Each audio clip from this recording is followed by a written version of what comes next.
losing hair wasn't just about appearance, it was about losing confidence. Until I found Max Hair Clinic. I tried everything, nothing worked. But at Max, they didn't just treat my hair, they understood my journey.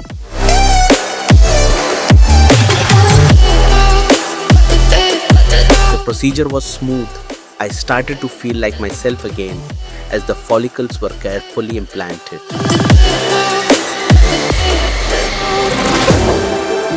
Hi, hello, I'm from Chennai. I came to Max for my hair transplant. I had a hair loss problem for pretty much a long time, like around 3 to 4 years. And I had my surgery on 23rd of this month of August. So it's been 2 days since my surgery and I feel great. Waiting for the results. I hope it comes out so good. Thank you.